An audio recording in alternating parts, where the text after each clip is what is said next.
Well, I guess that rules out running for Pat Stoner and Al Dreyevich's job.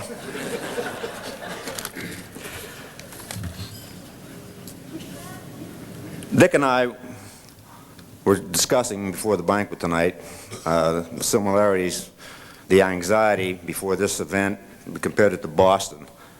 We would always go up to Boston with a whole bunch of guys from Altoona in the Masters and Veterans Division. And there was this little church right near the starting line at Hopkinton, Massachusetts. And the nationally ranked and internationally ranked runners would be brought in about an hour before the race, and they'd be brought into this church to wait until they were ready to warm up before the race. And Dick finagled a way to get into the area where they warmed up. And once they released them at 11:30, the best runners in the whole world would come up, and they had us two ham bones from Altoona running with the best in the world, and we were both like two little kids in a candy store. That's something that you could not experience if you never, a Major League Baseball player or a football player could do it, but for us guys, that was really something. And the gentleman that introduced me, by the time I finished these marathons, he was already in a hotel and he had 2 beverages already down. So thank you very much. Distinguished guests at the dais, Coach Bowden, Mr. Saverin, guest presenters, honored guests, it's been a long way from the Jefferson School playground. My good buddy, childhood buddy, Johnny DiArmit, would be shooting hoops, having a catch, throwing a football. It seemed like yesterday. We graduated to playing baseball in the alley, any vacant lot we could find, because baseball was our love. We played recreational Little League baseball. We played in the old Pennsylvania Railroad Pony League. It was set up, it was patterned after the old Works League that the Pennsylvania Railroad had at the turn of the century. And if your dad worked in the railroad, you had a uniform, you had a bat, you played at the now extinct cricket field, but a lot of atmosphere there. And if you won the championship, they would take you to the World Series. And this one year, in our junior year, we had won the first cycle, and then we had to play off against the second cycle winner, a team from Huntington. And we lost. And Jimmy and I were very, very disappointed over that because we were both avid Yankee fans.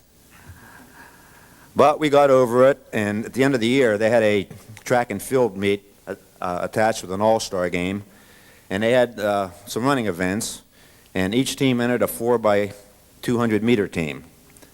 And our coach was the late legendary Ed Ammerman, who graduated from Altoona High School in 1939 and held the mile record until about 1971-72.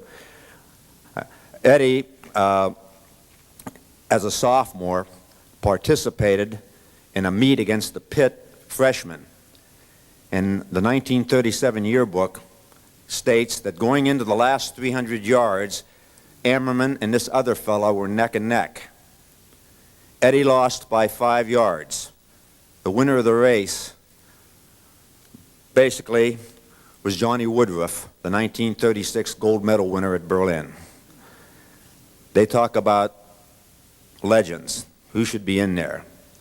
Eddie, wherever you're at tonight, you're in here. The other fella, when I was in college, ran the Boston Marathon. He was Greek. His name was Chris Arsenault. And in 1962 or 63, he was running with Johnny Kelly the Younger, who was a past winner of the marathon. Johnny Kelly had to drop out because of blisters. And I think Chris ran about a 2:26, 2:27. No one knows too much about him. There's another runner that was long before his time. As far as I was concerned, the people that we see on the ceiling here behind me are legends. To stand here and say that I belong with these people is quite humbling. Professional baseball players, Pat Malone, Jimmy and I's 10th grade coach, Bobby Ramazzotti, the Bensons. A lot of these kids were students when I worked as a high school instructor at Altoona High School. It's just awesome.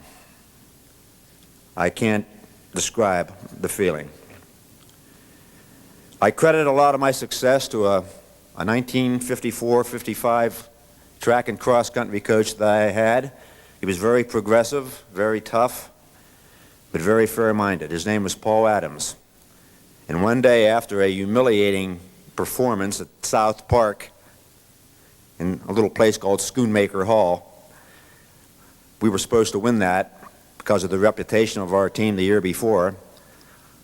I led the relay off, and I was leaning over a railing, and somebody was jabbing me in the ribs, and he was using Walt Disney language. The man did not believe in profanity. But I don't think a drill sergeant in the Sodom and Gomorrah Marine Corps could have done any better. He lit the fuse. God bless you, Paul, wherever you are. We trained in the old B building and the A building, perpetual training all year. After cross country, which we ran back at Veteransville in Pleasant Valley, we would immediately go into winter training. And I just wanted to mention, I know that we're in a hurry here and that, but there are some names here.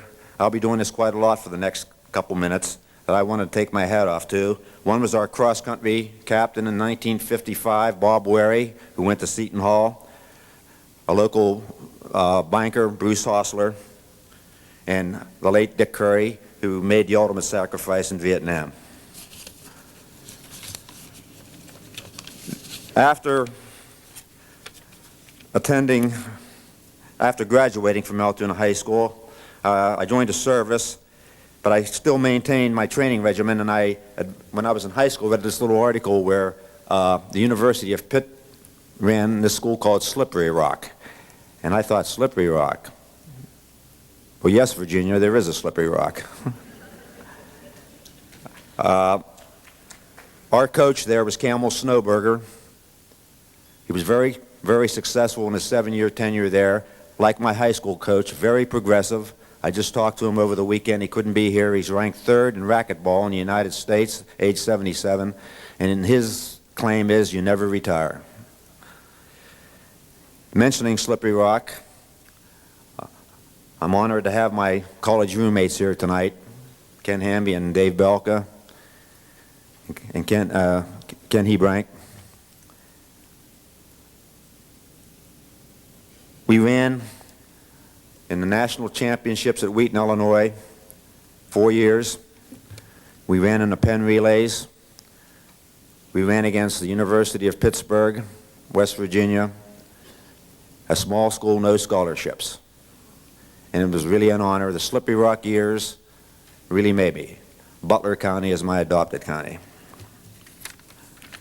As far as the 3rd stage of my career, the master's years, as Dick mentioned, Frank Shorter's victory at Munich inspired people from all over the place to come out and start running again.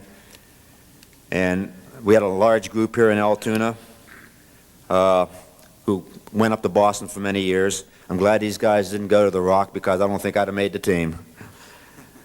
Billy Braven, Irv Dietrich, Bobby Jones, Ralph Trenger, Claire Helsel, Pete Harder, and yes, Joe Shuda, I know you ran 350 milers, you're ahead of me. The award that was given to me, I proudly accept. I like Neil Rudell's comment, Joe Lunchbucket. This is for all of us Joe Lunchbuckets.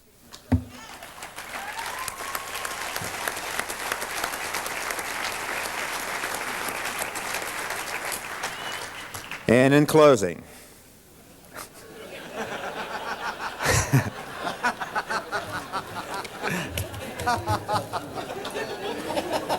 good night, Jimmy Durante.